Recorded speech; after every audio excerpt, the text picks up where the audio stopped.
Welcome to Thursday Night Knives. I'm Bob DeMarco.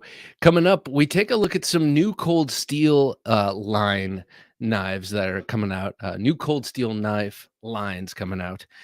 We take a look at some best techs and a really cool Jake Hoback. Not sure what the deal with this one is. That's come through my collection. It's not in my collection. It's come through my room. It's got to keep moving, but I really like it. Not $650 worth, but I really like it. And then we're going to talk about how important is action really. I think we all know the answer to that, but it's pretty complex. Brian, how's it going? Brian Ryan Bolt, how important is food really? He asks. And I like that you're getting right to the point with that. It's true. Mike, how's it going? Very, he says. Mike, I got a Randall out here. Thinking of you. Texas Longhorn, good to see you, sir. When will you get Lynn Thompson? Hey, man, I've been trying for years. Literally came real close to the sun. I just had Luc LaFontaine this week. He's designed a couple, and he's big in that crew, but I will eventually get to him. Also want to talk to the stick man about some of these latest knives. Ethan Ruins EDC, good to see you, sir. Been a while, he says. Well, it's good to have you back. Last week, I was on vacation, and at this hour, I was on a train. Dave, good to see you. We were missing you, Mr. Bob. Welcome back. He says, good to be back, sir. And oh my God, Dave has gone on a little collection tear with the SOCOM Bravo, and his latest is the Tonto with serrations put in the blade by no other than Mr. Marfione himself. So pretty cool. Christoph Wilhelm, good to see you here, sir, at Texas Longhorn. Lynn is unavailable, sipping whiskey with breakfast while shooting moose from the bedroom window of his luxury cabin. No doubt, Christoph. He's an interesting dude. And for all of his size, that man can move. That's no joke. He's been training in martial arts for years and years. He's an expert swordsman and such, and boy has some footwork. And so I have a lot of respect for Lynn Thompson. He is an odd bird. I would love to talk to him. 9198 David, good to see you here, sir. Hi, everyone, he says. Hello to you. Hero Sticks, evening and cheers, all. Hero, good to have you, Hero, sir. I've been slowly making videos through that box. Man, what an awesome box of knives Hero sent me. We'll feature them next week. I'll go through them, but I'm going to make my videos first. Some cool smaller knives, but one of them that has just blown me away is the Beluga. Yes, I know. Always late to that party, and the Beluga is awesome, and that blue jean denim micarta is amazing. Michael Morgan, good to see you. Evening, Bob and Jim, he says. Excuse me. He's got his top hat. Appreciate that. Captain good to see you. Howdy, Bob, Jim, and Junkies, he says. Captain always a pleasure to have you here, sir. I think I have your favorite out. Oh, no. Oh, yes, I do. The Shining Mountain Bowie is over here. We'll be taking a look at that right now. Why not? This is Thursday Night Knives. Why not pull out? I love this thing. I love this Bowie. Hey, Jay McConnell, good to see you. Evening all, he says. I'm going to put this under the thing. One thing that bugs me about this knife is something that I did. First thing I did when I got it, this is A2 tool steel. I oiled it, and then I was like, I shouldn't have done that. And the oil has remained on the inside of this leather sheath. So every time I put it in, no matter how long I've spent polishing it, it comes out all cloudy, and that's just a matter of time. Moved to Florida, says Ethan, so couldn't watch the lives. Well, I was just in Florida. I love Florida. So congratulations on that move. Pretty cool state, and always nice and warm, interesting wildlife, and lots of nature. The budget guy, FKT. Hi, y'all, he says. Hey, good to have you here, budget. Or is it guy? Scott N. Good to see you here, Scott N. Everyone who has sent me emails or has commented, I'm a little bit behind from vacation, but I will talk with you all soon. Thursday Night Knives, welcome back, he says. Brian Kennedy, Byron. Always a pleasure, Byron. I didn't mean Brian. I work with a Brian who spells his name very much like yours, except two letters switched around. So technically he should be a Broyan, but I refuse to call him that. Max the Maker, good to have you here, Max. I just got back from sawing logs. Hopefully you mean sleeping and napping and not actually doing labor. Though if you were, you know what they say, heats you twice. Blade Stuff says, hello, everyone. Well, good to have you here, Blade Stuff. Only have a minute, but wanted to pop in and say, hey, well, Blade Stuff, since you're only here for a minute, let us know what you were carrying. And we're going to move on to my pocket check. I was not carrying this today, though. If my lifestyle would allow it, oh, man, I would. I would indeed. Such a cool knife. Christoph says, great topic. Just because not a dropper doesn't mean it's unworthy. That is true. And remember, there's no accounting for taste. So some people, like myself, I do love the feel, that quote unquote hydraulic feel that you get from a well-tuned um, washer knife. Steel Ovan, good to see you here, Steel. What up? He says, I'm fading fast, but I'll stay awake as long as I can. Carried a Gavco Tiger today. Very nice, man. Yeah, you know what? Just do what you're supposed to do. Sit there and let the day wash away. And if you fall asleep, you fall asleep. Mm. One of my favorite things to do is to fall asleep in my chair. In any chair, really. That's the age I'm getting to. But really, my chair is preferred. Ketmuk says, look at that beauty. Yeah. Ketmuk had that one out camping for a weekend. Chris McNair, good to see you here, Chris. Evening, Bob, Jim, and fellow junkies. Evening to you, sir. So what was I carrying today? I had a great assemblage of knives, 3 knives by 3 really great people, and I didn't realize it until I'm looking at it right now. Chris, good to see you here. We have Blade Ogre. Hello, all, he says. This from Kerry Orifice, one of my favorite guys in the knife industry of off-grid knives. Carried this Rhino version 2. This thing is awesome. It is really, well, it's made by Best Tech. It is sturdy as hell. It's got weight relieved liners, steel liners, and thick G10 handle here. It's about 0.54 thick. So it's thickish and but broad and wide this way. It reminds me a lot of the 300 series ZT, and it's got this very high height flat grind on a relatively thin stock on a broad blade, so it's wickedly sharp. It's a great slicer. This knife, for being as big and sturdy and stout as it is, you can do some very fine slicing with this knife. Great action, a great flipper tab. We don't see flipper tabs too much like this, fully rounded over and jimped for the full arc. Just a great way. You never ever slip off of it. You never lose with this flipper. You have a really nice big sharpening choil, and the plunge grind is clear of the handle. So if you sharpen on some sort of a fixed, or if you use stones, this is will be a fine knife to sharpen. No contingency for lanyards. I know a lot of you are cheering that on. Not me. I wouldn't mind a lanyard on hole on this, but it does have the clear and free. What do you call it? Totally embedded and flat head screwed pocket clip. That's what Carrie's moving to on all of the new incarnations, all the new designs, and all the new versions of the older designs. Moving to that totally flat experience there.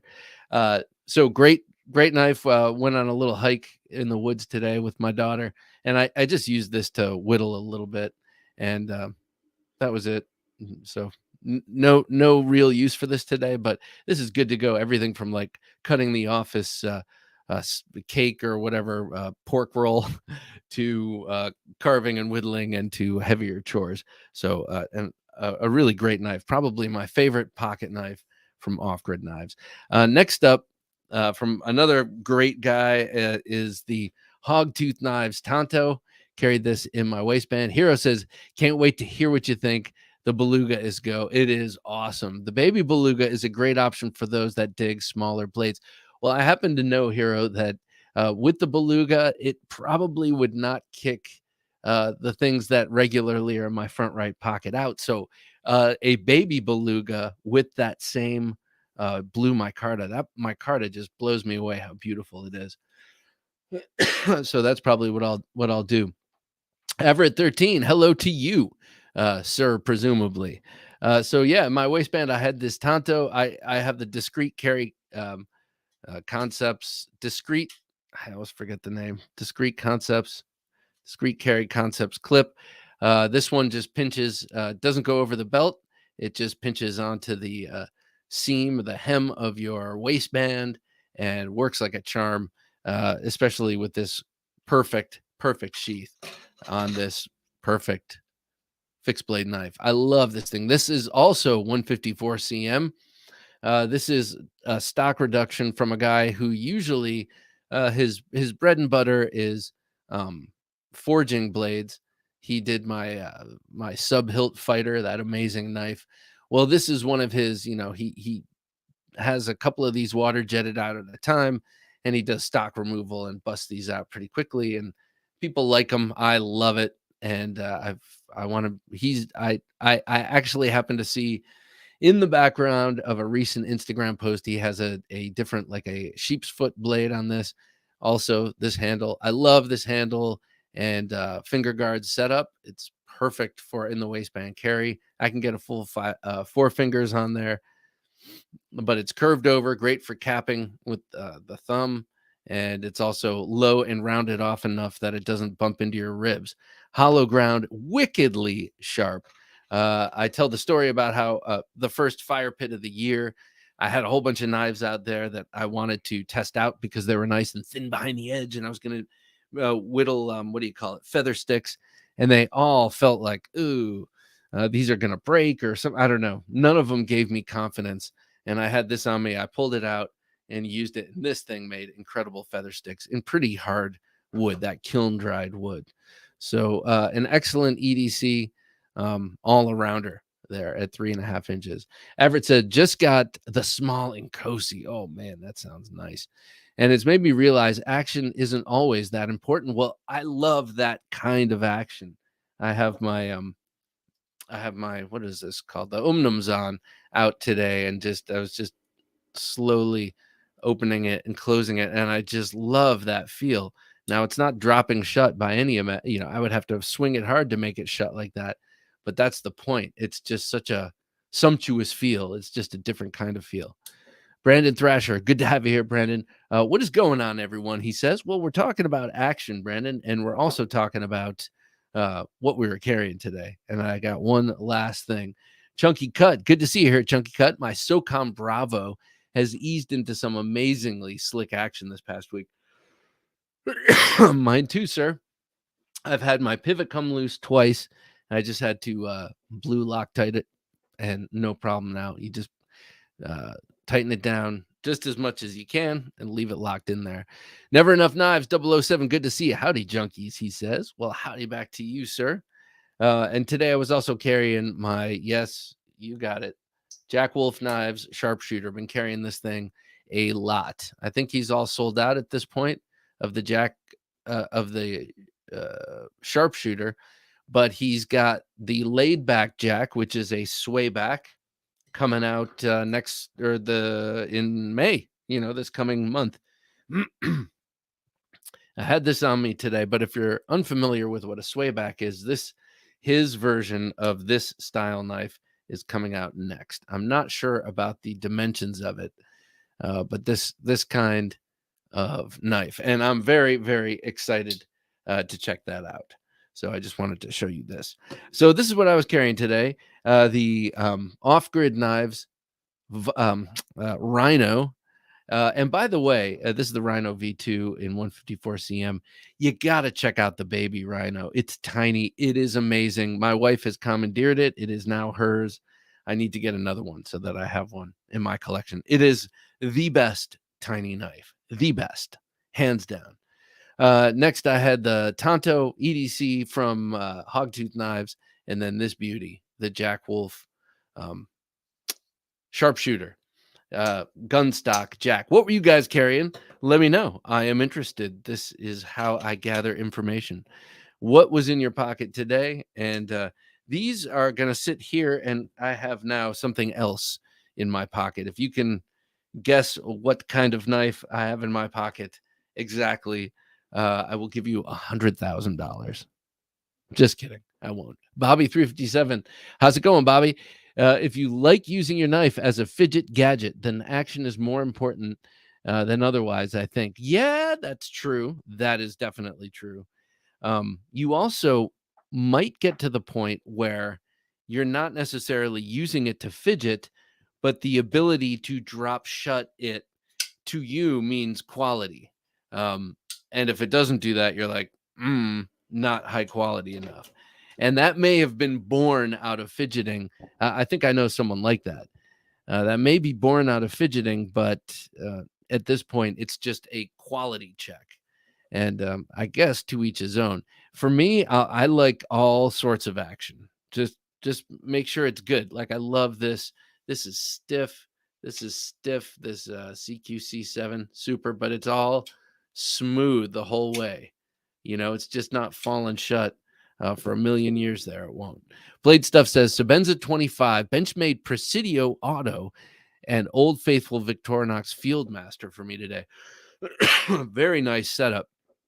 Sabenza 25 is a cool knife. Averett, today I'm loving my Chris Reeves today. Averett 13 says the action on the Nkosi is the most unique I've ever felt.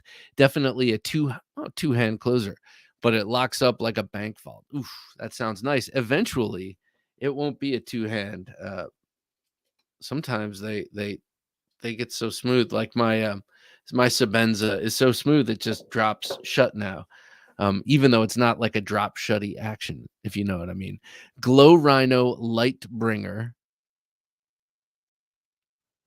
Civivi Odium, and the Swiss Army Knife Cadet. What the Glow Rhino Lightbringer is obviously a flashlight. Am I correct, Hero? It sounds like a nice one though. Me, I don't know the flashlights, and I still have yet to acquire that fire in my belly. Chunky Cat says, return my off-grid Scorpion V2 and M390 due to too low of heat treat. 58 to 60. Are you saying that that's what was claimed and it was lower than that? Or you think that 5860 is too low? Let me know. That's a bummer. That's too bad to hear. So that is a knife. My Scorpion was manufactured by We. I know that he has moved all of the manufacturing to Best Tech. For a while, We was handling the Scorpion and one other knife, one other titanium frame lock as their sort of premium thing, but they've moved everything over. I hope that hasn't affected things. Blade Hobby says, first of all, hello, Blade Hobby. Good to have you here. Hello, Knife Junkies. Just got off work from the second job. God love you, man. Finally got to catch a live. Well, you know what? You do what you can and you do what you got to do. I've had different periods of time where I was kicking way more butt, or I should say, getting my butt way more kicked. The budget guy says, cheers, y'all. Awesome knives. Yeah, well, thank you. Here's an awesome knife. We were talking about this before. We were talking about Lynn Thompson. Who else but Lynn Thompson? So I may have mentioned this, but the Jack Reacher novel, the first Reacher novel, he pulls a switchblade out of a car, and it's a 7-inch blade, and he just locks it up. It's double-edged, 7-inch. It's a switchblade, like an Italian style, and he pops it in his pocket. And I was like, great book. I really like the book. Everything about it. It's fun. Like the characters and the violence. And the sleuthing and all of that. But that one detail, I was like, not accurate. Action is very important, especially if the script isn't great. Many great films of the 80s weren't narrative masterpieces, but they had great action scenes, so they stand the test of time. I agree with you, Redacted. And God, love BBC America, but lately, every night I sit down, I can catch Predator at some point of Predator. And I'm not even suggesting that that's a movie that relies on its action scenes to be good. That movie is just good through and through. But it's so cool to have it, yeah, to have that movie with all of its action and all of its knives, cool knife scenes. Love that movie. Dave, good to see you, Dave. A dozen petrified fish in the collection, so can send you a few to look at. Favorite is the Warrior PF 949. That's a Tonto, right? I think I remember the Warrior.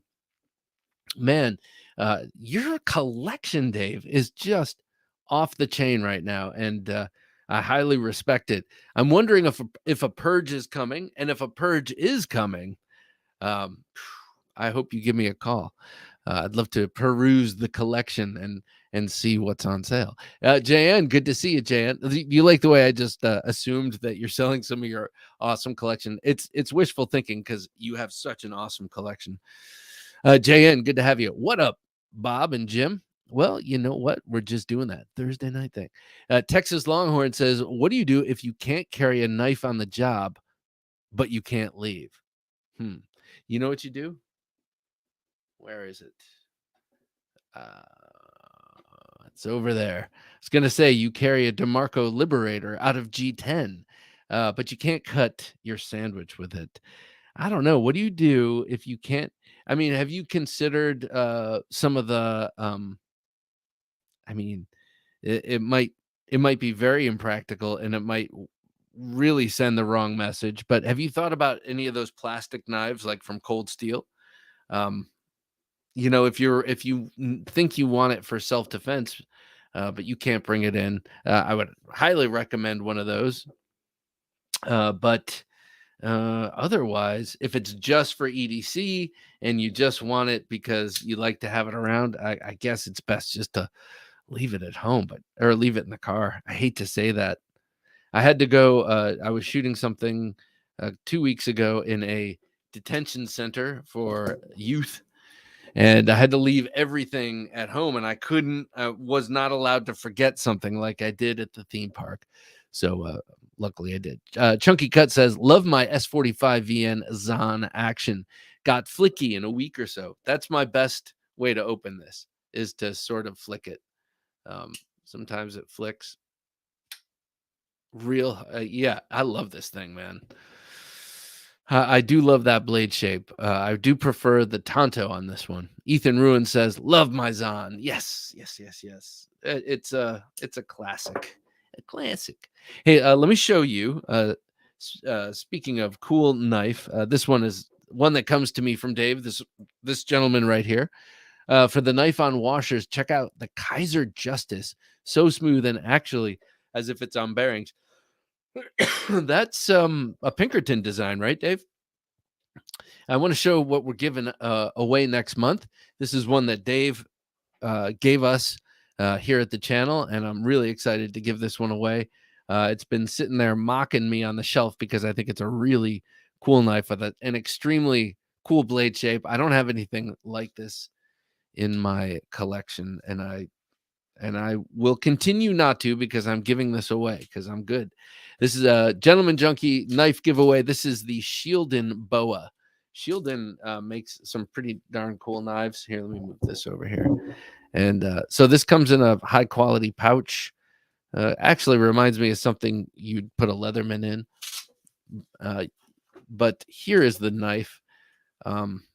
Love the look of this smooth contoured sort of camouflage G10. I see dark green, I see olive drab, gray, and black. And the way it's contoured, I think it's beautiful. And it's got really great action and a super cool blade. What is this? It's a Tonto. It's a Tonto blade with a very abrupt clip. And man, this thing is a utility beast. I have not used this one, but who is it? I think it was Jared or Stasa did a review of this knife and did a lot of work with it. And that's a great blade shape for actually using. Of course, I would like it because it looks cool, and the jimping is awesome, and it feels great in hand. I like the clip. It's not deep carry, and that's nice and refreshing.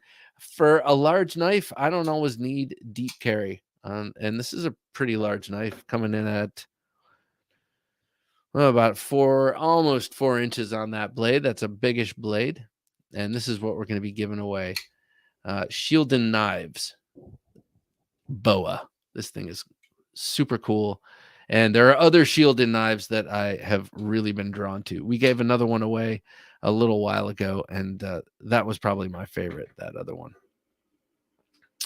All right, so there it is. So if you're interested in checking us out on Patreon, just go to thenifejunkie.com/Patreon, and you can sign up there.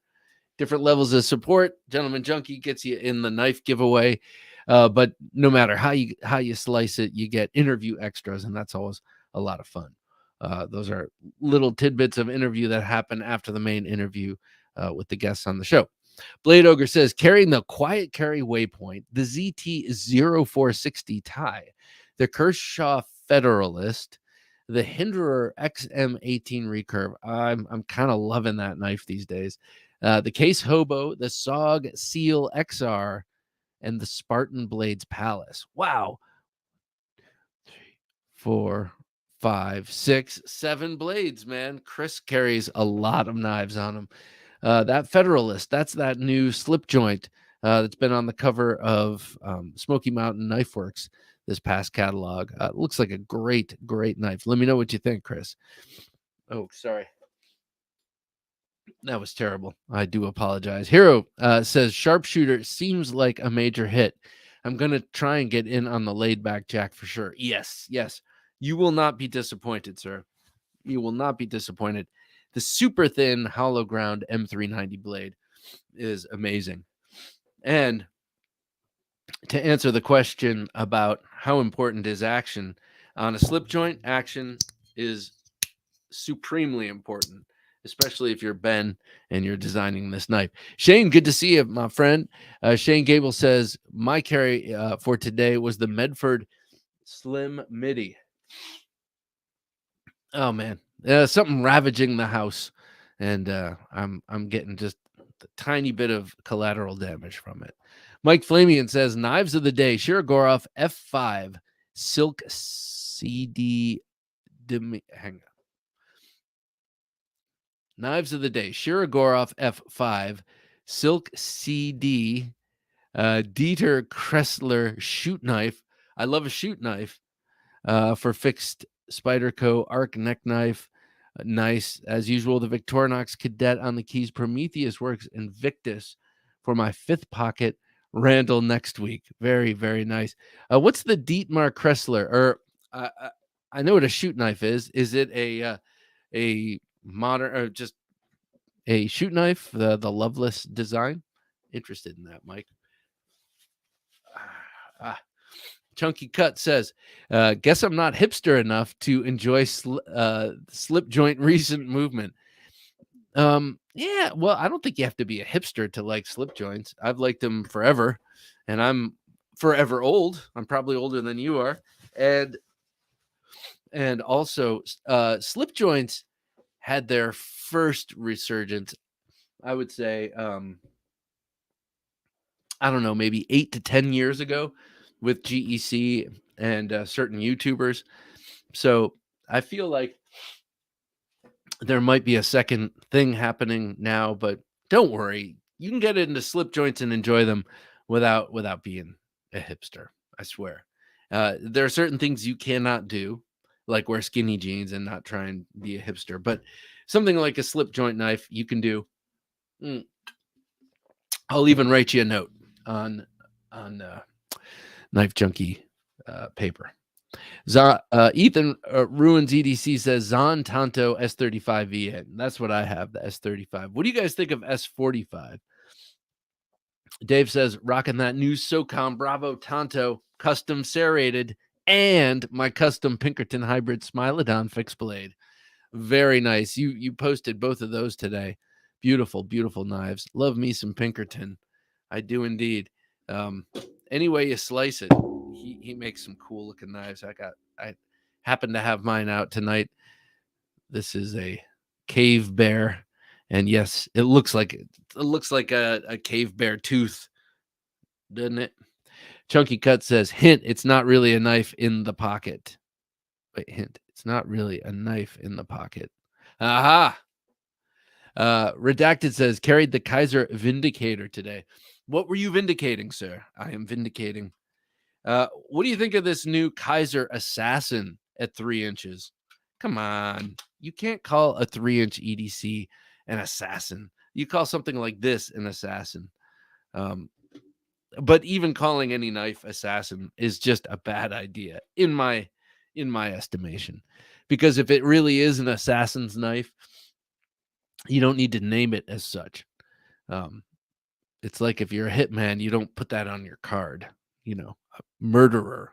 You put, I paint houses or whatever. 9198 David said, carried my Spyderco Shaman in XHP and Hinderer half track Gen 2 today. Very nice, man. I love the half track looks. Never had one. And the full track, man, the Hinderer full track is fascinating to me. All the blade shapes, beautiful, and the size is more to my liking. Christoph says, looks like Tor took major inspiration from that hog tooth. Tor, I feel like their fixed blade handles are too long for me for in the waistband carry. Like they have some really cool looking fixed blade knives, but they all look like the handle is about as long as the blade, and I just I can't abide by that. I shouldn't put it that way.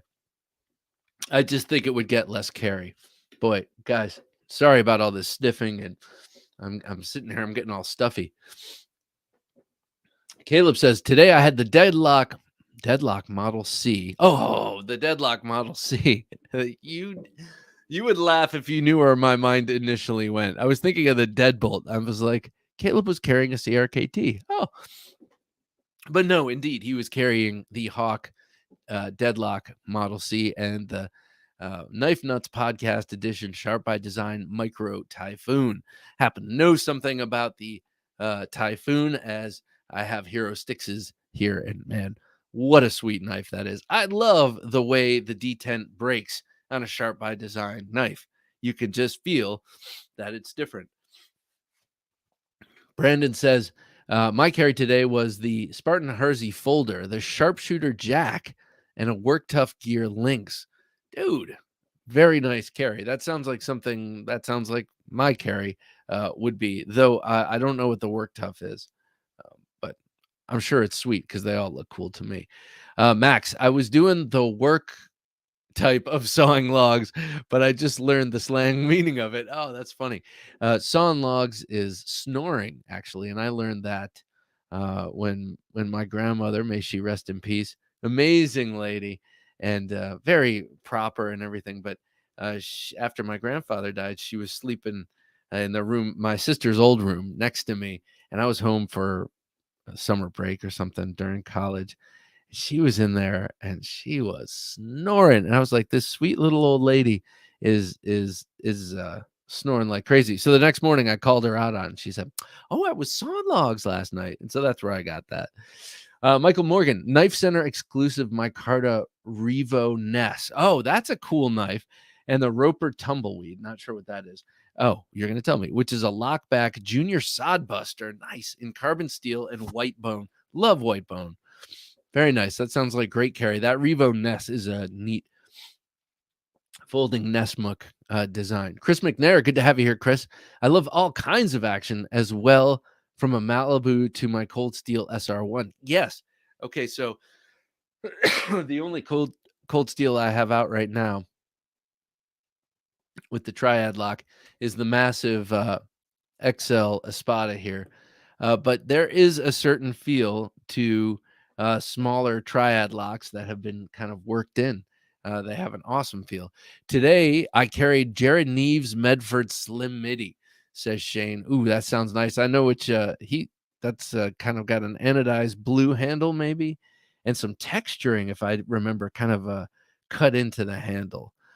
Cool knife, man. I had a Slim Midi and I let it slip away. Kind of wish I didn't.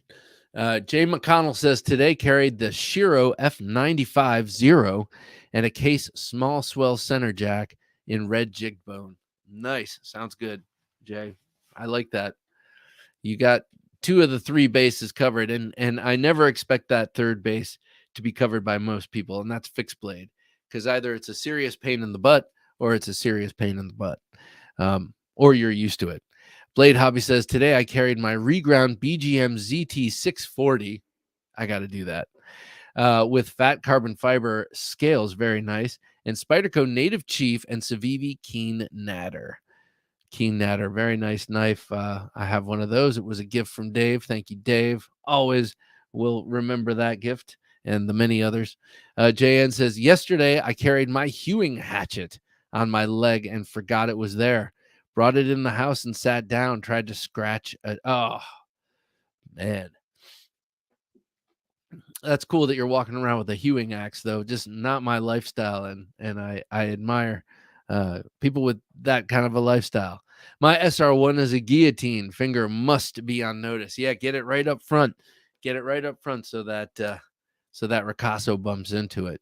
Today I carried a Nordsmith lapwing. Very cool. Nordsmith knives. That's David C. Anderson from the Knife Center. That's his brand. Nordsmith, he designs them and has, I think, LT Wright make them for him. Bear Forest knives. Well, I don't know Bear Forest, but it sounds good. GT EDC, Buck Budgie, Lion Steel Gitano, and a petrified fish. Thanks, Dave. Wow, man, that's a very nice. That's a broad spectrum carry there. I appreciate that. You're in competition with Chris. Byron says, got a Cold Steel Recon 1 and a sharpshooter jack today. Solid carry.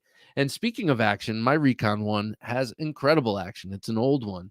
And I removed the coating off of it. It's AUS 8. It had a beautiful stone wash underneath it. I've had it for over 10 years. It's got awesome action. All the Code 4s I've had. Hero Stick says it's a knife with a tritium glow insert, sheep's foot blade. In Nitro V. It has surprised me and reach for it often. Cool. That sounds awesome. I think I may have seen that in a post of yours recently. Bobby 357 says, I don't use a knife for a living. In fact, I don't do anything for a living, so my rock jumper is more than sufficient. That's a cool knife with that Warncliffe blade to satisfy my cutting needs, and a G10 Dragonfly on my keychain. Bobby, you sound good to go. Are you a boxer? Chunky Cut says Scorpion M390. That's Off-Grid's claim and too low. Okay, should be 60 to 62. Not sure why they do that. Didn't research the purchase until after the fact. I got you. I respect that. People who really get down and dirty with the heat treats. I love and respect that there are people out there doing that. It's just not my thing. And fortunately, it doesn't have to be my thing because I don't use the knives to that end. Or push the blade steels to the edge of their capabilities. And I know you're saying, yes, but you're paying for M390. Why would you not pay for it at the best heat treat? And I totally get that argument also. It's just that Junkie is in my name. You know, what can I say? Never Enough Knives 007 says, today was the Sitivian ST125. Don't know which one that is, but Sitivian is making really cool knives.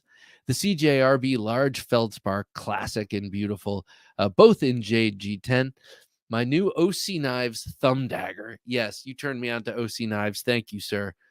Some really cool stuff there. Check out OC Knives on Instagram if you're into those. Mine's over there. OSS style clandestine lapel daggers and spy knives. They're very cool. And this guy makes them by hand. And a Swiss Army knife tinker. Probably my favorite of the Swiss Army knives overall.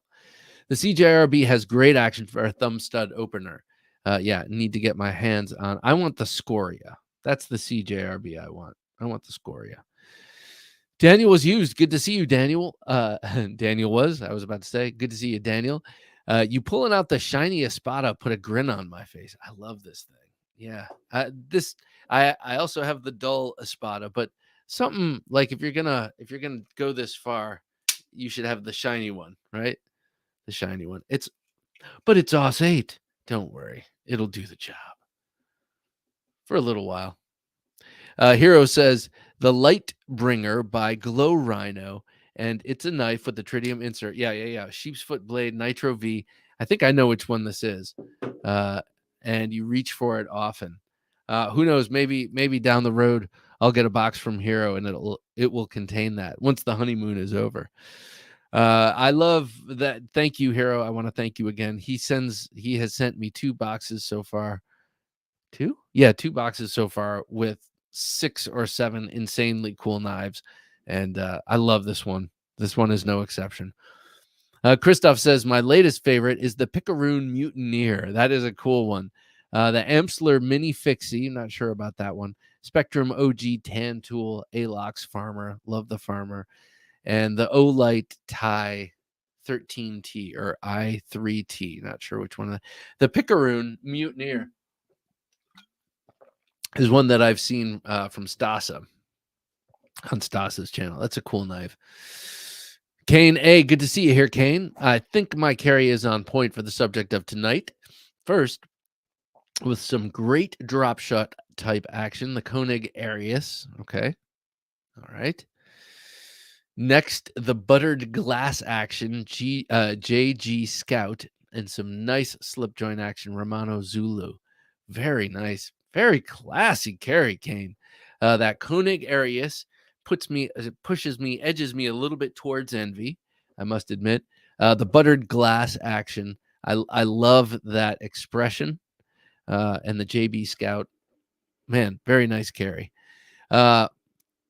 Max the Maker, knives carried Delica 4 K390, White River FC 3.5, and the Swiss Army knife Huntsman. I like the White River knives. I think they look I think that they look like they'd make great neck knives, but that you could also carry them in the waistband and it would be substantial.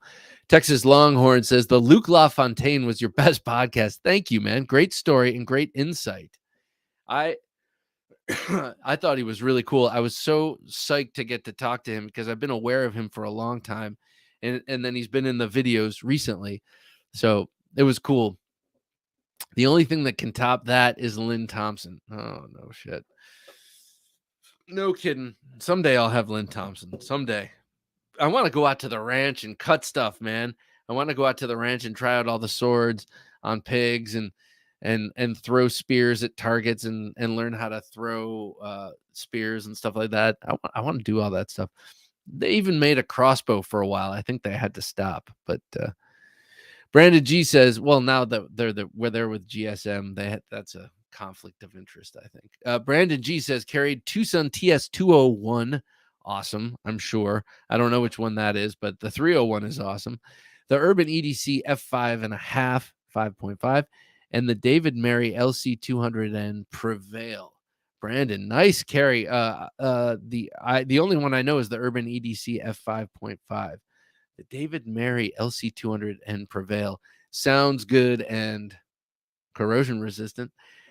Shane said, if hiding your knife is important, you don't need deep carry. Just put it in your purse. Yeah. Or sew it into your pocket. Hero says, I was the lucky gentleman junkie winner of the last Shield and Tranchodon. That's what it was. The Tranchodon. It was awesome. He says he used it. He used it up. It's gone. It's totally gone. Christopher says, I'm waiting for the Venom Jack. That will be cool. I love them all. I love them all. CQC 8, baby. Lars, I came this close to buying a CQC 8 this past week, but I didn't because I had to be somewhat responsible in the shadow of something else. CD Custom Division. Oh, I got you. Big. Couldn't see what those were. Big. Are they balls? I can't tell. Big. Cool. Custom division sounds awesome. Don't remember. Sorry, Bobby. Texas says, I can sneak in a carry, but I can't use it. I can't just pull out my vaquero or espada and cut my sandwich or my beef jerky. Yeah, I think Texas, try it. Try a cold steel. Try one of those cold steel FFX, FGX knives. I have a bunch of them. They're out of, I can't, one of them's in the shower. The other one's over there. Another one my wife keeps taped under her desk. And they're great. They're rigid for thrusting, and they have somewhat of an edge. You can actually cut stuff with them if it's like cheese or your sandwich. Chunky Cut says, talk me out of a Best Tech Showdown as my next purchase. Why should I? Man, I have a bunch of Best Techs. I'm going to show you 3 of them right now. I'm on a Best Tech high. I love the Vero Engineering Best Techs. I love the Off-Grid Knives Best Techs, and I love the Best Techs. I had a couple were sent to me from Best Tech, and I've created a couple of videos. They're scheduled, and they'll be going up over the next couple of weeks. But let me show you these real quick. And I don't think you should, Best Tech's very high value. All right, here's the Ornetta. This is a Kombu design, and it originally came out a couple of years ago. I believe it was Best Tech's first major collaboration, and now Kombu works exclusively with Best Tech. The Ornetta came out as a frame lock folder, titanium frame lock flipper with M390 blade steel and anodized and intricately milled titanium, and it was a $275 knife. And now they are releasing the same knife, the same form factor, basically, but in a G10 liner lock D2 version. I'm sorry, it's not D2, it's N690 CO. So they went from M390 to N690, same company, very different steels.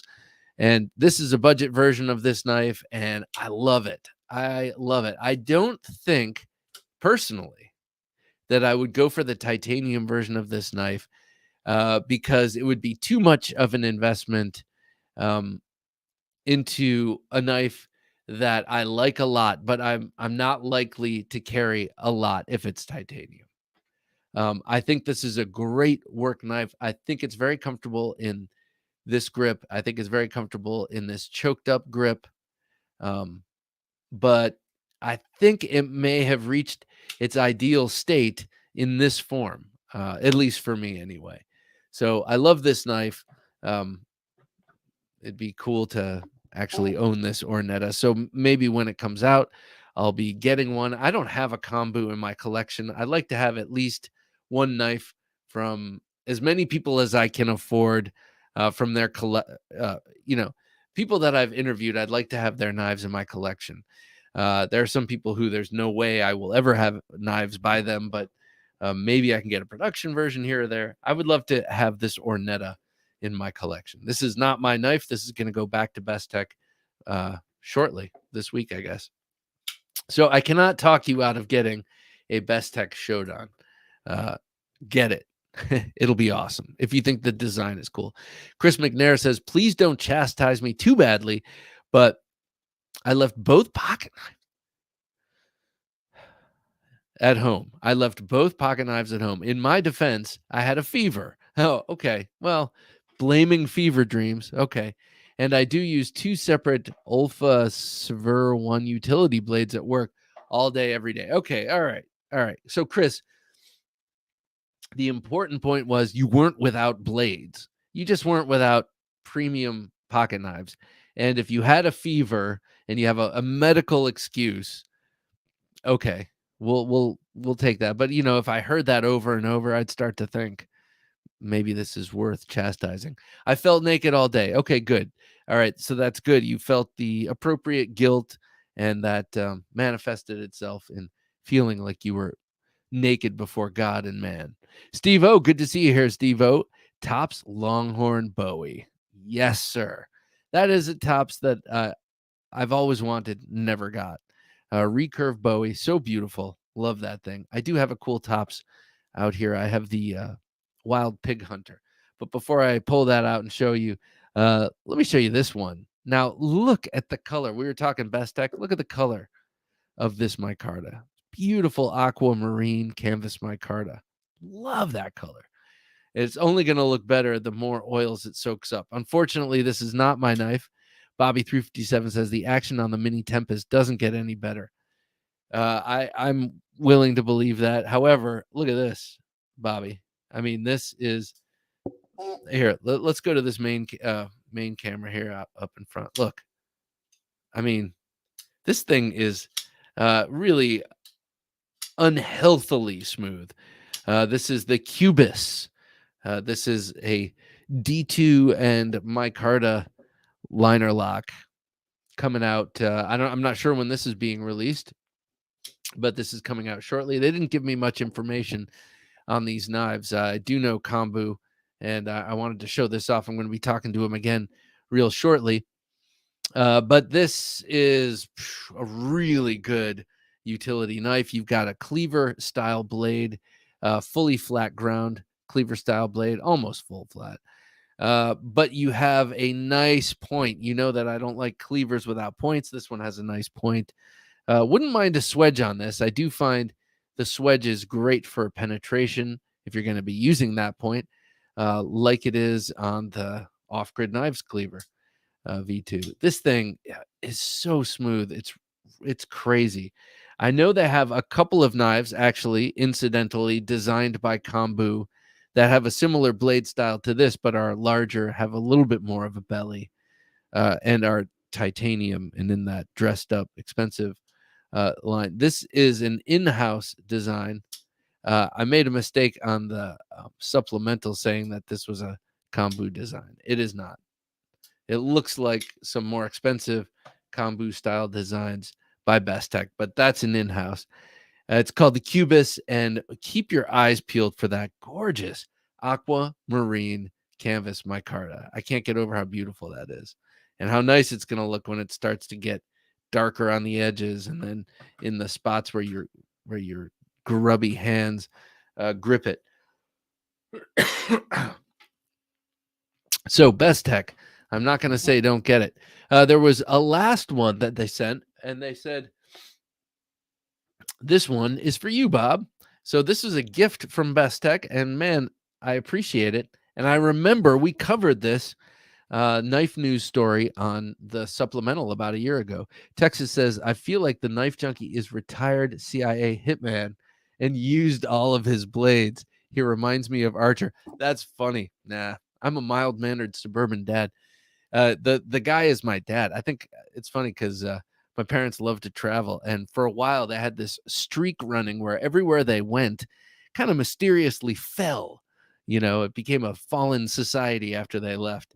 And so the joke amongst my friends was and colleagues was that my parents are, you know, secret mild-mannered CIA folk who go and collapse countries while they are touristing there or touring there. So this one is one that we covered in the supplemental. This is the Eye of Ra, another in-house design from Best Tech. And I thought, I remember, I may have commented on it at the time. I remember thinking, that's kind of corny, but also kind of cool. And I was right. It is kind of corny because it's a little on the nose, Eye of Ra, and you see that eye pattern. But that eye pattern does a couple of things. First of all, I think it looks cool, personally.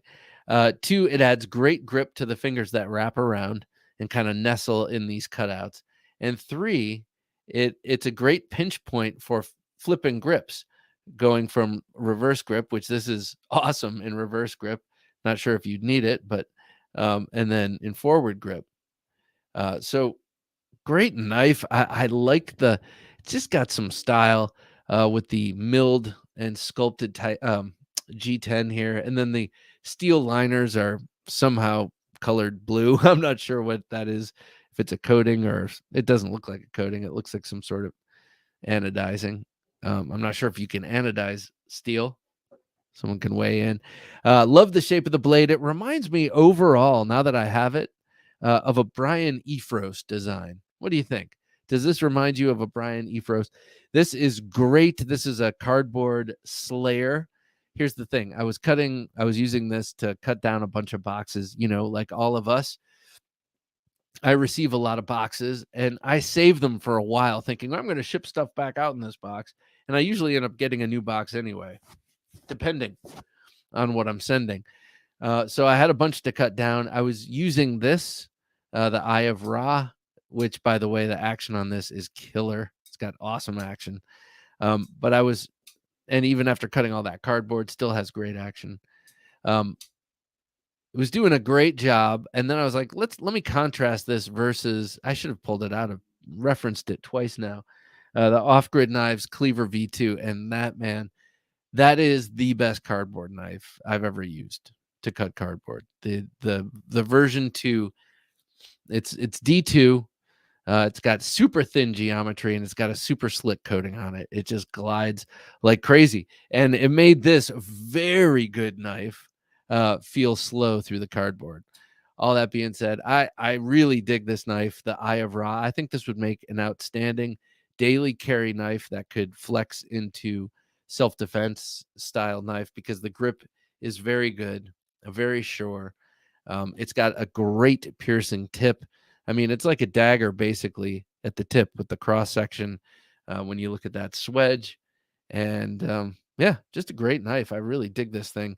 D2. And what I love about it being a gift, is that it's not something I would have chosen for myself, but I'm really, really happy with it. It's like the Leatherman that my brother got me 25 years ago. I remember receiving it, knowing it was a knife box, opening it and being like, oh, a Leatherman, that's cool. And I wanted a knifey knife. But man, that Leatherman is in it gets used. It got used yesterday. It's in our kitchen junk drawer and it's always getting used. So thank you, Best Tech, for that. And I really have enjoyed checking out these other two knives. I dig Best Tech. I think they're great. On the Edge 72, good to see you. Happy Thursday night, knives junkies. Carried my Hinderer Fire Tack today. I do like the Fire Tack. It took me a minute, and then I saw a recurved Fire Tack. I was like, that is a great knife. Or it looks like a great knife. Sean T, good to have you here, Sean. I have a lefty CMF Omega. Nice. Action is silky smooth on the bearings. Drops shut like a guillotine, flips out super smooth. CMF. What is CMF? I said CMF Omega, and I thought I knew what that was, but I don't think I know what that is. Fill me in, man. I hate feeling like I don't know. Blade Ogre says, watching the NFL draft, so in and out tonight. Well, Chris, you got to do what you got to do. I understand. I understand an enthusiast's mind. Speaking of an enthusiast's mind, I got this in the pass around group. And dag nabbit, if this weren't $650, I would race out. I would run, not walk, and buy one of these. Good night, all. Off to bed. Blade Hobby, have a wonderful evening, sir. Sleep well, and let the weekend be an awesome one. Let me show you this thing. This is the Jake Hoback Knives Summit. I am in love with this knife, sort of. I absolutely sort of love this knife. It is very big. This is you rarely hear me complain about size. I like large knives. 1, 2, 3, 4, and almost a half inch. We'll call it 4.5 inches is that blade. So it's larger than the very large Sandstorm K, at least in terms of blade length. Here, let's see. Oh, wait, I take it back. I've done this twice now with this knife, with the Sandstorm K. So this is about the same size. Look at this thing. It is beautiful. It looks like a landing shuttle from a spacecraft. Coming down to the planet to check it out. But it's feels great in hand. Okay, so I know there's controversy with Hoback knives and China builds, and I think he was not straightforward about knives he's building in China, but I think from a very cursory Google search, I think it's been out and a well-known fact that this is produced in China. Am I correct about this? This thing is awesome. I love this knife. I wish this were my knife already because I am not going to spend the money to buy this knife. But that blade is incredible. The blade is incredible. It's a clip point. It's like a drop. It's like a clipped drop point. All right. So I know you're saying that just makes it a clip point, but I don't know. It puts the tip right in the perfect useful spot for draw cuts, for utility cuts, for all of that useful realistic stuff, but also it puts it right in the center line. Look at that. So if you're thrusting, if you're in a knife fight and you're thrusting, you need to know exactly where that tip is. It puts the tip right in the right place. Big heavy blade, very thin behind the edge. Damn, this thing is slicey. You got this really cool cutout section that you can spidey flick the thing on. You've got the giant pivot, which I love, think it looks cool. And this thing that I ordinarily would hate, but I really like on here because it's a great place to rest your thumb. And it's also a great place to put your thumb and pull back. Great handle, ergonomics. I mean, really, really the coolest Jake Hoback knife ever, I think. I liked the Sumo. I checked that out at Blade Show, and I've liked the Quaken or the Quayback, but this thing is so cool. It might be a face that only a mother could love. I'm not sure what other people think of this knife, but I just think it's awesome, and it's super smooth, um, and just classy. I just think this is such a cool knife. What do you guys think? Is this a little too razzle dazzle? Is this a little too oh, you're trying to be different? Is it a little too futuristic? I got to tell you, the blade is very impressive. The blade is very impressive. It punctures at just the slightest touch. It's got a great puncturing tip. Big Perm, good to see you here. Today I carried my hand axe by Bone Daddy Blade Works, baby, in black with moon craters. How cool. I'm so glad you got that. That's exciting to hear. How did it work? Did you use it for anything? You could use that, grip that, and they don't say you should. They explicitly say you shouldn't use it as like a knuckle thing, but you could use that as a terrific kind of grip and punch weapon. Though, wear gloves. Jan says, "LOL, Bob. You too can live this dream. All you need is a hatchet." That's true, man. That's true. Chunky Cut says, "For the lefties here, Manix 2XL work for you." I love that Manix 2XL. It's like a pocket barong. This is a gift and avoiding Benchmade intentionally because they have a few already. Oh, okay. Wait, wait. For any lefties here, I'm sorry, Jim, can you go back? I almost called him James, like he's in trouble. James, go back. Chunky Cut says, for any lefties here, Manix 2XL work for you. This is a gift and avoiding Benchmade intentionally because they have a few already. All right. So I think what you're saying, if you like Benchmade, you kind of like that same action that you go through to unlock it, even though it's a different lock. And you're kind of tired of your Benchmades because, God, they're so tiring. 2XL. Well, that's a great knife. That's another one I regret letting go. If I could have every knife in my collection and still keep getting new knives, that would have been ideal, but I couldn't. So good tip for lefties here. And if you don't watch Lefty EDC, you gotta check out Lefty EDC. And he's from a lefty's perspective, which is important to represent. Steve-O says, the cave bear is legit. Thank you. I couldn't agree more. I like the cognitive dissonance with the happy and cheerful Ronald McDonald sort of colors on the handle and that black all business blade. Really beautiful. I spotted this one across a crowded room at Blade Show, and I I was ready to intercept anyone going for this knife. So I was very happy to score this one. Shane Gable says, action is on my list of importance right below product packaging, unless by action you mean how it passes through material. Gotcha. Shane's down to business. He's saying the action really is how it cuts, how it works. And that also implies that this kind of action is strictly window dressing. And I can totally respect that point of view.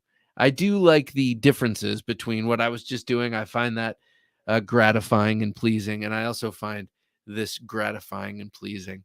It's one of the aspects of the knife thing that I like. It's the feel. Any knife is ambidextrous if you train with it. Yeah. That's true. That you will get different feels for sure. And I don't mean feelings. I do mean feels. Like here, you have this is the Smatch It from Boker, and you can't switch the clip to the other side. So it does have a different feel over here when it's filling your palm with the clip than it does over on this side. Uh, you know, but like you said, it's a matter of training. So yeah. Yes, that's my long way of saying yes, I agree. Chris McNair says, I got a Scoria for you, Bob. Black Blade Burgundy, my car to handle. Name your price. That's awesome. Maybe we do a trade. Maybe we do a trade because I have and I don't know what your collection is like and what you want, but I have a couple of Civivis that I like that I just don't use that are great knives. I want a Shaman in Maximet, says Steve-O. Yeah. So the Shaman in Maximet, that comes with the really nice natural micarta handle. Quit sniffling, says Steve. Oh, I'm okay. It's okay. No, I will not stop sniffling. This is my damn show. I'll sniffle. I'll even snort. Chris McNair says, I'll wheeze if I have to. Chris McNair says, never tried a Feldspar, but I never carried the Scoria. It's a nice knife, though. It is. And the way it was just described is exactly the setup I like. The maroon micarta, the black blade. Never Enough Knives 007 says, the Citivian is a Tanto flipper. Fairly nice action and a good value pick.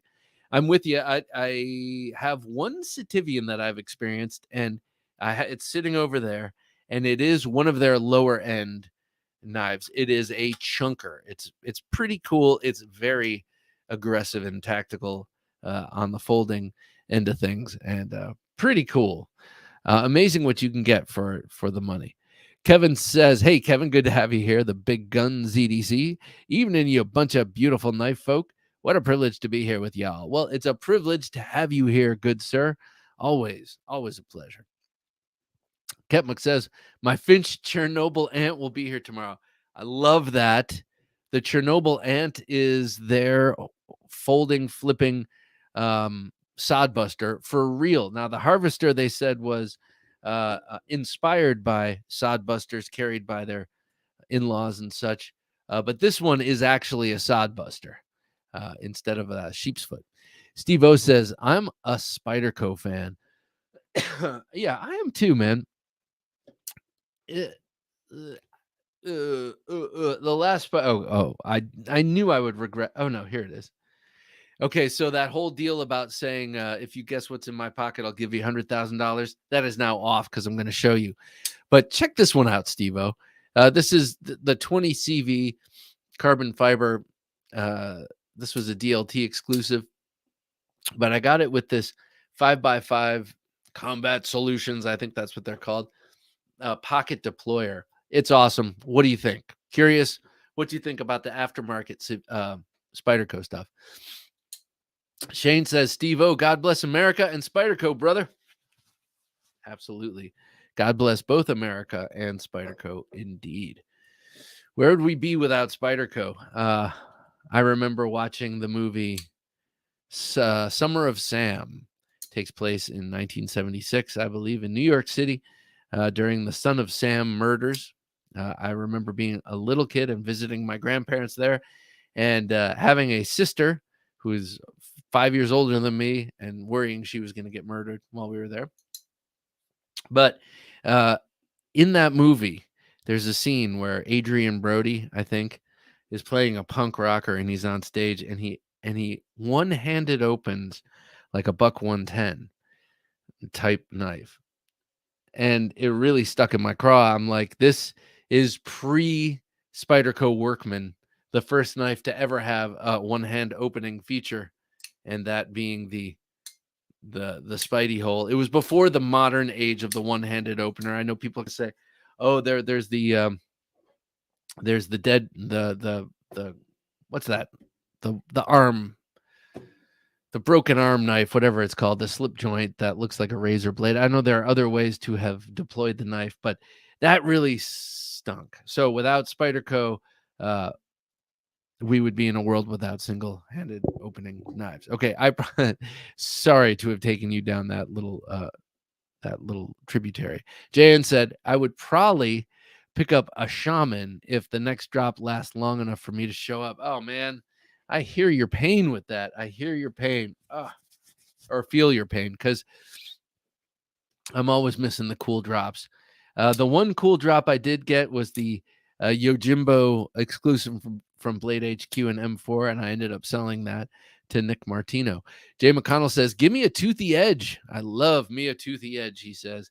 Yeah, me too. And some steels do toothy edges better, right? I keep telling myself the Chiefs mean I don't mean the shaman. Yeah, I love the native chief. That is a cool one. Nice big chunker. You have the S90V version, I believe. The Chief is awesome, says Steve-O. I agree, Steve-O. I had the S30V. Yes, I sold it. I mean, what is that? The theme of the evening. So what do you think? Anyone have any interest in that Jake Hoback Summit? Is that not a really cool knife, or am I off in space with that knife? Jay McConnell says Rex 45 M4 K390 can take a fine it can take a refined edge, but still feel toothy. That's what I was getting at. Okay. I got you. Yeah, I respect the knowledge, the steel knowledge. I feel like if I used them more and then sharpened them on a stone, I would have better ideas about the steels that I covet and collect and spend a lot of money for.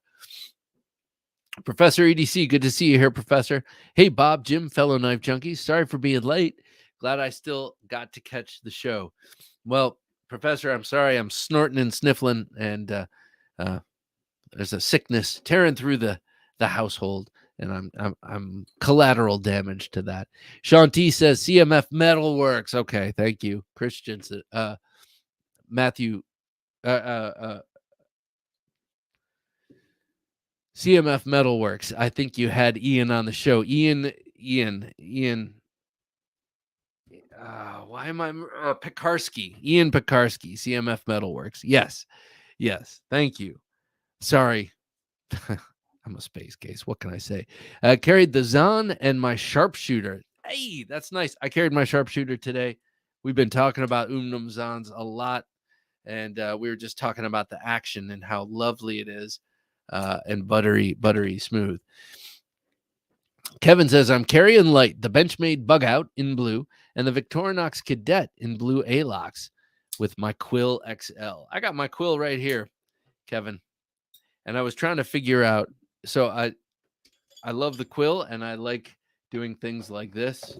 Like I can hold a tomahawk and the Quill, and that's good. And I was trying to figure out, how do I do it with the brass knuckles? And it's overkill. You just keep it in the other hand, right? And then you got the Quill and the knuckles. Todd Carr, good to have you here, Todd. Evening, everyone, he says. Well, evening to you, sir. I want to talk about what about the Husky, Bob? What about the Husky? What Husky? What are you talking about? Are you talking about the Hoback? This is the Summit, and I think it's really cool. Is that what you're talking about? What is the Husky? I'm unsure of what you speak, sir. And as you clarify, I want to talk about Cold Steel for a quick second because you know how I feel about Cold Steel. I love Cold Steel. They've got some lines of knives that have come out that have been announced, and I'm just like, oh, all right, okay. I guess you got to put these out. Trade sounds cool, says Chris. All right, cool, Chris. Mhm. We'll talk. I won't lie. I appreciate smooth action when I experience it, but I don't need it. Yeah. I agree. What you don't want is like dirty act grinding gears, grinding action. But smooth drop shut, totally not necessary. How was the day off, Bob? Well, I've had the full week not going in, but I have my office computer, so I've been teleworking, and I don't like it. I don't like teleworking. I don't really like the concept. Safivis are the underclassmen college girls you befriend, but only use when you're without your preferred better choice, says Chunky Cut. Chunky, tell us how you really think, man. All of this veiled language, I'm not getting it. Yeah. My brother and I used to, our shorthand for that was mall chick. That's in the 80s, in 90s. That's what we used to say. Bob, I've been enjoying your outdoor vids with your kids and Super Dad. Why, thank you. It is fun. And my older daughter likes doing the camera stuff. Sometimes she's really good. Other times, if she's in a mood, it doesn't turn out quite as well. But I thank you. I enjoy doing them, and it's a nice change. Chunky says, I believe the Hoback train left the station a few months ago for a majority of people and knife enthusiasts. Yeah, I think so too.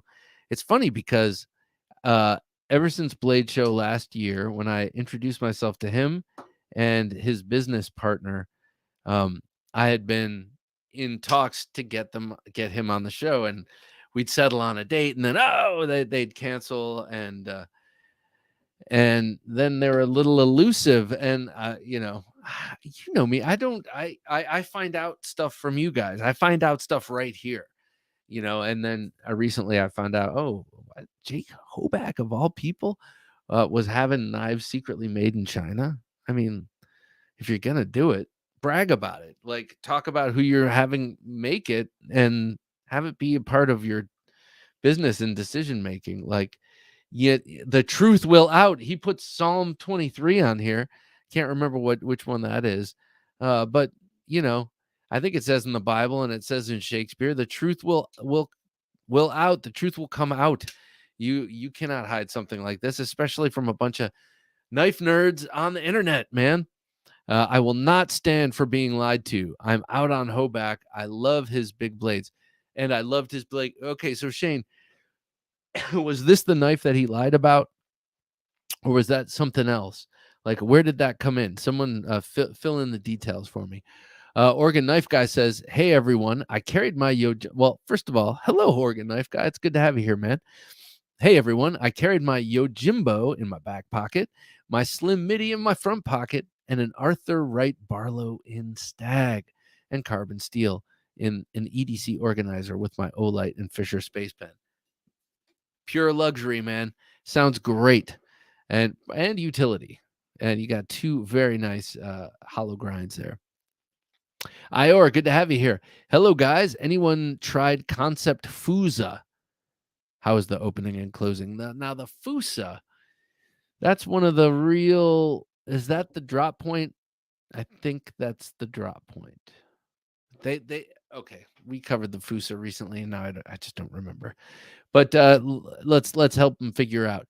Christoph says the Clip Recon in S35 VN is legendary, but many folks would love to see an upgraded Tough Light. That's a great idea. That is a great idea because the Tough Light is one of those knives that you are going to use and abuse with abandon. I do. Tough Light is one of our bathroom knives.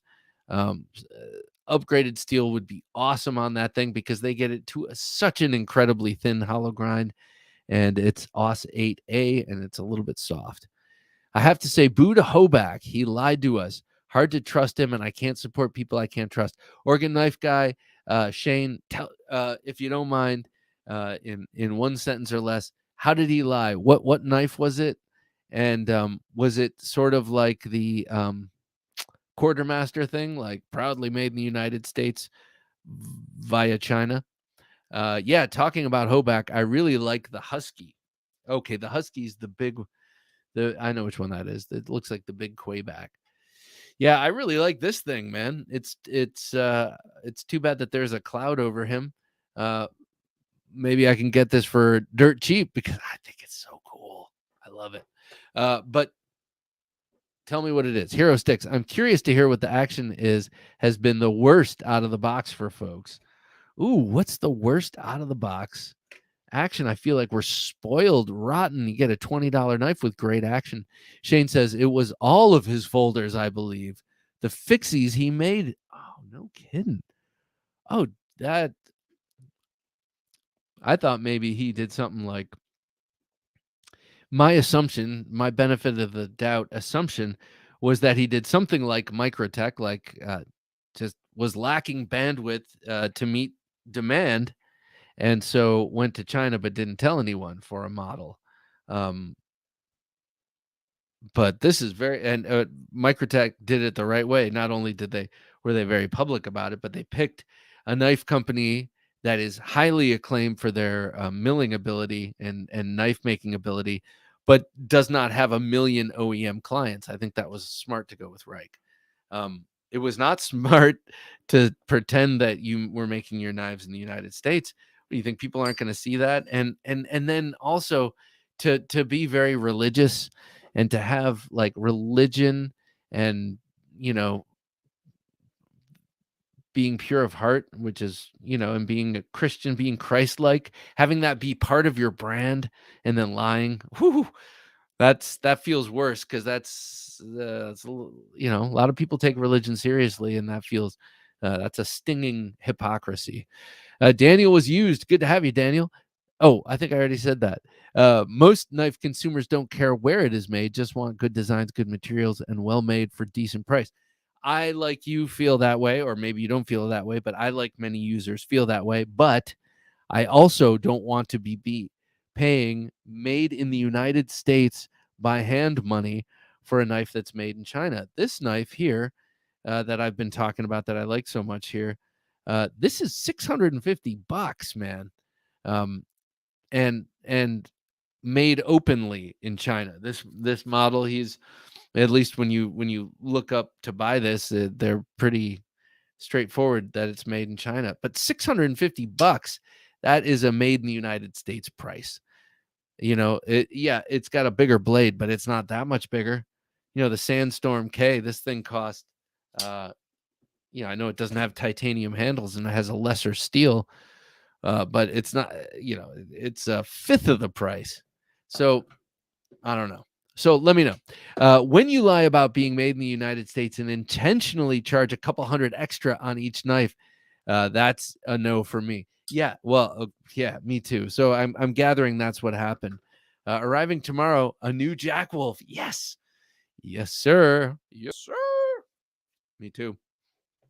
And hopefully another knife that I'm very excited about will be arriving tomorrow. Now, this is one that I saw NAF Sergeant recently make a video about, introduced me to this brand I didn't know about, and he said it right, I think. I can't wait to get this, but he's like, this is a knife that could easily join the holy trinity of Chris Reeve, Hinderer, Strider, and then he added, Spartan blades and a few others. But just a great stout American-made knife, and it's by a different company that you might not expect. So I'm very, very interested in that. Strider is the worst out of the box to me. Yeah. Okay. If we're gonna include lockup, it's got to be Emerson's. They blossom into some of the smoothest knives ever. But when you first get them, it's always disconcerting how poorly they lock, stick, and all of it. So yeah, I would have to say Emerson's, even though I love them. Worst out of the box action for me was the Microtech Whale Shark. That was a cool knife, the Microtech Whale Shark, but bad action. I'm sorry to hear that, and unexpected from Microtech. Todd Carr says, I believe the spreadsheet was released showing where all the knives were made. A couple were USA, but most were overseas. Jeez. Man, that's a kick in the pants. That is a kick in the pants, especially to those who thought proudly that they were buying American. Like, oh, I'm going to spend an extra $250 on this knife, but damn it, it's made right here by a guy, by a God-fearing Christian. Look, he says it right here on the knife. That sucks.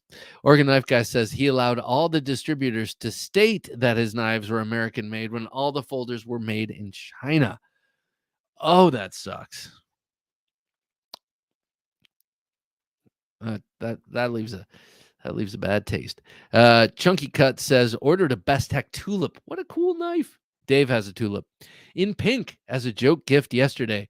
Watch it turn out to be a great little knife. I should have picked one up for myself. Yes, you should have. You wanted that pink one. And you know what? I like pink knives. My wife doesn't, but that's okay. I do. And I like them with the black blades. It looks nice. It's like the only way I like pink. I've never been into pink like shirts or anything like that. I've never liked the color. And then I had daughters and it was part of the deal. And I got softer to the color pink. And then I started to remember, oh, well, Pinky Tuscadero from Happy Days, she looked kind of hot with the pink skirt and the black leather jacket. So maybe together. So, Chunky Cut says, Sandstorm K, that little lock knob bothered me. Why did they have to do that? Oh, well, parted ways within a week. Oh, did you part ways just for that or just because it's a big, ridiculous knife? I do like this knife a lot. And all indications say this would be a very hard worker. Ooh, better be careful when closing it, though. Kevin Moore says, once again, knife makers, this is literally how I sleep, knowing my knife is made in China and beyond. What? Once again, knife makers, this is literally how I sleep, knowing my knife is made. Oh, okay. Oh, easily. I think easily. I have so many other products made there. But I totally see and respect Shane's position. Bob, I put out a video about the Hoback situation. Oh, good. Okay. I'll have to check that out. Let me know. Has anyone here been unsubscribed from me? I have been unsubscribed from a lot of people. And there are some people that I forget to when I start following them here, I forget to follow them on Instagram or vice versa. And that's something. But there are people that I know I've been following that I've been following for a long time, and I suddenly get unsubbed to them. Has that been happening towards me? Just curious. Hero Stick says, oh, sorry. So be sure to like, comment, and subscribe. Hero Stick said something. I think the Slicey Dicey debacle and the Hoback fiasco, I like that, debacle and fiasco, have been the most notable missteps in the community since I've been around. Yeah, yep. There was the issue of the Strider stolen valor. I think he was a little shifty about his military credentials, but he's been widely forgiven for that because people love Strider knives. What else? Not too many things. Oh, Quartermaster, proudly made in Texas. The Quartermaster knives, made in the worst factories in China, apparently, with the weirdest, ugliest, kind of just dumbest designs, except for one or two that he collaborated with a couple of big names. So there was that, but not that much. On the Edge 72 says, I was able to snag a Freeman 451 from USA Made blade last week. Such a sweet blade and has incredible action.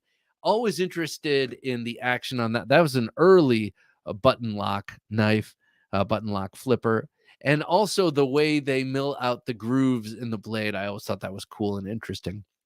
Nomadic Adventures. Good to have you here, Nomadic Adventures. Bob, get some vitamin D and zinc in you. Yeah, I do take vitamin D and zinc. Is it the lighting? Do I look pale? Probably look a little peaked. I have a ring light 2 feet away from my face. Oh, you're talking about not the paleness, you're talking about my talking. Thank you, sir. Yeah, I've been overloaded with vitamins, the last week. My wife is very conscientious about such things. You should see the state of my urine. Oregon Knife Guy says, I haven't been unsubbed to any of my subscriptions. Well, that's awesome. Good. I'm glad. Patina Turner, good to have you here, Patina. Hasn't happened to your channel, but others have been unsubbed to me before. Yeah. Chunky cut. Sometimes I just wonder if the word knife and then the word junkie together are like, oh, is it drugs? Is it weapons? What's going on with this? Like, I wonder sometimes. Shane says Jake Hoback even called out another company for being dishonest about country of origin a few years ago. Oh my God. He should go into politics. That's so typical. Jeez, man. That's a bummer. That's a bummer. So maybe now I try and get him on the show and do a not gotcha journalism, but bring him on the show and see if he wants to come clean to the community. That'd be fun. That'd be fun to do a show like that, but people don't need or want to do that. So why would they? Yeah, this is good right here. Looking for a new knife? Check out some great knife ideas on sale at thenifejunkie.com/knives. There are some sweet ones up there, and they get better and better every time I look. I was going to bring up the cold steel. Jim, can you bring up the fixed blade line first? That's the second article. This one, so it's a new fixed blade family of knives called Razortech, and it's a corny name. And okay, they've had some corny names. Razortech is, I wouldn't say, maybe even chief among them, but you know, it's it is a thing. Razortech, it is a cheesy line of knives. I'm sorry, I gotta say it. They look somewhat interesting because they have a 6.5, a 5-inch, and a 4-inch blade. The 4-inch is oddly fully flat ground and not recurved, while the other two are saber ground. Oh, I'm on the second article, Jim. I wanted to do the fixed blades first. Um, uh, 4116 steel. I mean, this is a very, very beginner steel. This is a very entry level steel that they're making these ugly fixed blades in. By the way, that's GRN handle scales. But the thing that shocks me about the low quality steel and frankly the entry level steel and the entry level handle material and frankly the entry level designs is the fact that they're going to be charging 99 for the 4-inch, 129 for the 5-inch, and $200 for the 6.5-inch fixed blade. I am picky about where I'm spending $200. $200 is either on a very nice folder or a little bit thereabouts, or a very nice fixed blade, very nice production fixed blade, or of some size, or a very nice custom fixed blade, um, of a smaller stature. I am not paying $200 for this design in 4116 cheesy. That's what they make. It's not cheesy. It's a very low grade steel, and that's what they make like the Spike series and some of their really low end knives out of. So how are you charging $200 for a 6.5-inch fixed blade of this steel with a GFN handle or GRN handle? Now, I understand that this is supposed to be, what do you want to call it? Well, these are suggested manufacturer suggested retail price, and that's always higher than street value, so to speak. But what if they knock $50 off of it? $150? Would you pay $150 for a 4116 6.5-inch GFN handled, awkwardly designed fixed blade? I wouldn't. And I love this company and I want to love what they put out. But this, and then we go to the other one that Jim brought up, the Atlas series. It's a series of, frankly, kind of cheap, cheesy looking folders. They don't need those. They have some. They have some lesser knives that they could just be relying on. But I guess they are shifting focus away from some of the more awesome stuff to starting new series like this, which at a glance look kind of cool. I do like the clip point blade, the thumb swale, but 3 inches, 4116. This is 2.5 inches. They're trotting out some new lock called the Atlas lock. I doubt it. If Demco's not involved, I doubt they have the right to call it an Atlas lock. I don't know. I'm a little perturbed by this. I think that things are slowly on the change over there, and yeah, this one's all right. But again, GRN handle, cheesy blade. They already have the Workman series, and they have other knives to fill this particular spot. And I don't know. I don't know. Maybe they're going for the big box thing. I'm a little upset. I want to see something a lot more exciting coming from Cold Steel. Right now, they have all of what they need to be making awesome stuff, and they have a built-in audience. I know they're trying to broaden that audience through GSM, but I think it's leading to some cheese. I want to show a couple of new additions to the wall of fame behind me. As you can see, the green wakizashi. My wife got me that a long time ago for my birthday. That's a sweet knife. I put the trench knife there, and then my grandpa's old Skinner right there. So just had to show those off. They keep catching my eye. Todd Carr says, makes no sense. They sell their 3V fixed blades for around 150. No way I could buy 4116 at 200. Todd, you have not seen the new prices for their 3V knives. They are freaking off the charts. They're like $450 for a Natchez Bowie. I mean, understand that is a large Bowie, and I'm sure there's a lot of work that goes into that, but their 3Vs have jumped in price. Chunky Cut says, Cold Steel seems a little lost in their new designs and materials. Well said, Chunky. It's like they lost their compass. Like you can see some hints of it, some elements, but they're not on point. JN says the 4-inch looks like a paring knife. Yep. Not that there's anything wrong with that. Paring knives, that is. Exactly. But it does. You're right. Not Razortech. What? They're saber ground. They're saber ground, and they're thick. At least the biggest one is thick. So how is it anything like a razor? It's more like Axe Tech. Hero Stick says, I think ZT and Cold Steel are both kind of searching for themselves, a bit like what SOG went through. So nice. We have such a supportive community. Well, they better damn well find themselves, because I've invested a lot in ZT and a lot in Cold Steel, and I don't want to see them founder or fail. Cold Steel is now Chinese owned. It was bound to happen. Is GSM Chinese? I'm sure eventually they are. Oregon Knife Guy says, looks like their target is the non-knife people that still need a knife for work. Yes, I agree. And that's what I say in a deriding sense when I say they're going the big box route. That sounds so snobby, because there are plenty of people who aren't obsessed with knives who need them and use them hell of a lot more than I do. But at the same time, that also is an indication that a company is going to start compromising on materials and fit and finish and quality and even design. They'll go for the flashier designs to attract the more naive cutlery eye, if you will. And I think you will. Yeah, so that's what we got there. I was thinking about a knife fight tonight of bearings versus washers, but I think this is one I would prefer to do in person. So let's just chat.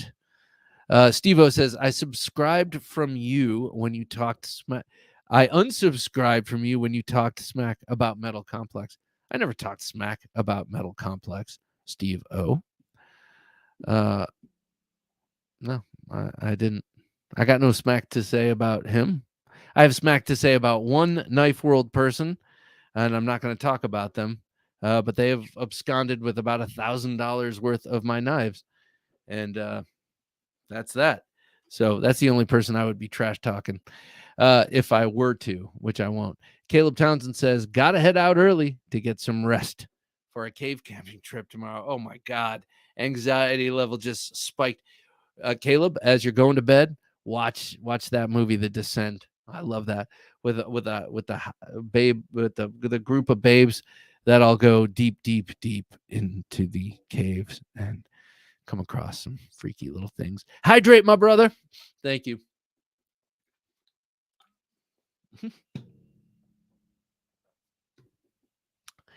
Thank you. I'm sure it's torturous. I see a note from way before. Jim says, "I've got a 30-second ad if you need to blow your nose." I need a lot more than that. Sorry, Jim. I didn't really notice that because it was buried under my run of show here. Chunky Cut says, "I wish ZT would make a new 045 design. Just a big pokey 4.5-inch stick." I love the 045. Two, I would love for them to make it with a different handle material. An updated carbon fiber even would be cool. That I have that. It's got the most boring regular weave carbon fiber with a fat carbon or something else. Cool, that'd be sweet. Shane says, "We have to remember that our little community is a very small piece of the knife market." Indeed. Yes, it is. Exactly. Exactly. JN says, "Thumbs up, Jim." And I agree. Thumbs up to you, Jim. Christoph says, "Bearings versus washers. Where's Hollywood?" Yeah, next time he's on, we'll do that. I believe we've done bearings versus washers. I can't believe I haven't thought of that before. I think I've run out of ideas and I've kind of looped back on myself with that one. But thank you to all of you for the advice about hydration and vitamins. I honest to goodness didn't realize I was going to be this phlegmy. And look up the spelling of phlegm. It's a great word. But I didn't realize I would be like this beforehand. I do apologize. I guess I haven't really spoken much in the last few days. So yeah. So I am waiting for this knife. Can any of you guess?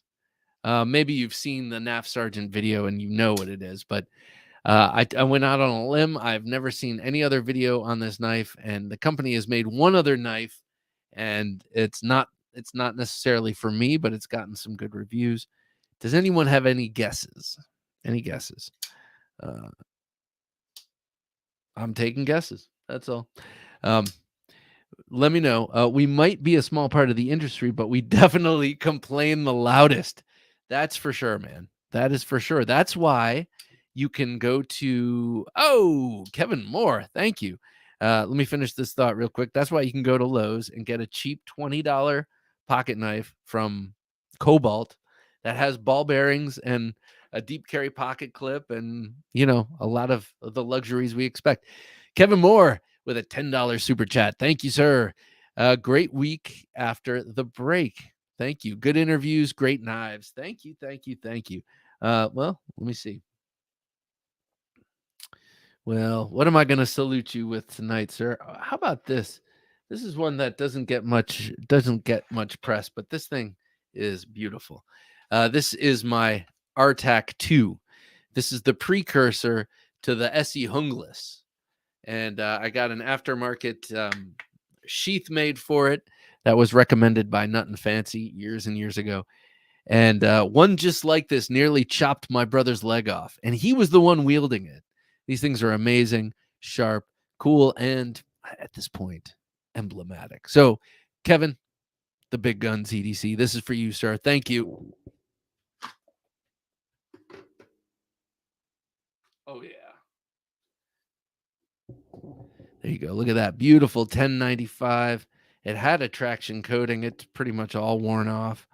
And my Carta handle, meant for a bigger man than myself. This thing is a chunker. I love this beast. This hangs right on the left leg of my desk. And I kind of forget it's there sometimes.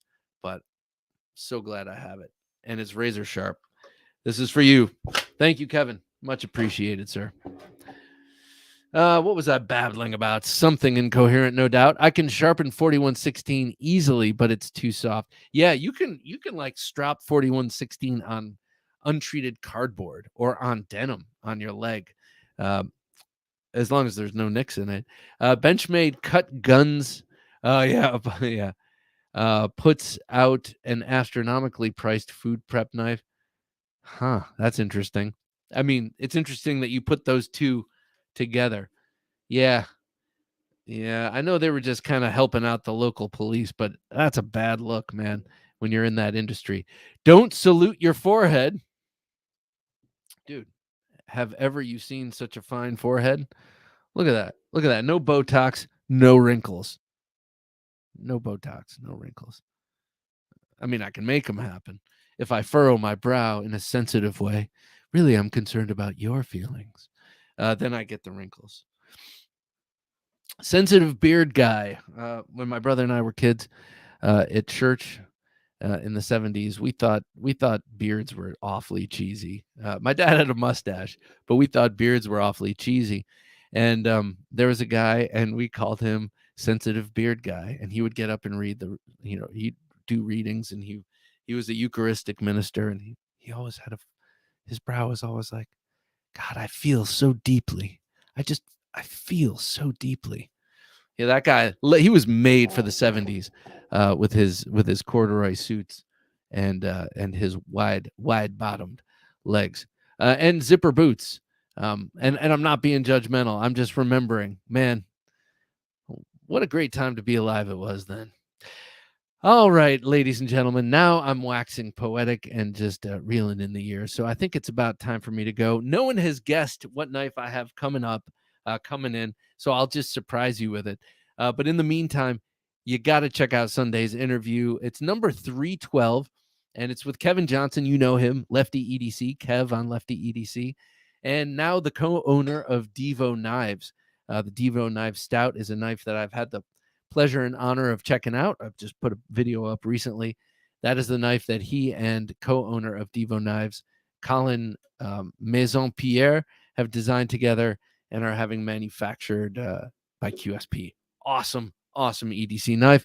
And Kev is a great guy. It was great to meet him and talk with him. So definitely check that out. In the meantime, I'm going to be filling in all the empty spaces between us talking here and the podcast with more videos of all these tremendous knives that are coming across my desk. So until next time, I'm Bob DeMarco saying, for Jim, nothing like a 70s leisure suit. Bob, you look 1,000% better with a beard. 1,000%. That means, dude, your face is horribly hideous. Great stream, Bob. Thank you, sir. Thank you, one and all. And I'm saying it for Jim, too. Thanks for the support and for watching. We really, really enjoy it. And become a patron right here by zapping that old thing. Take care. Till next time. Don't take dull for an answer.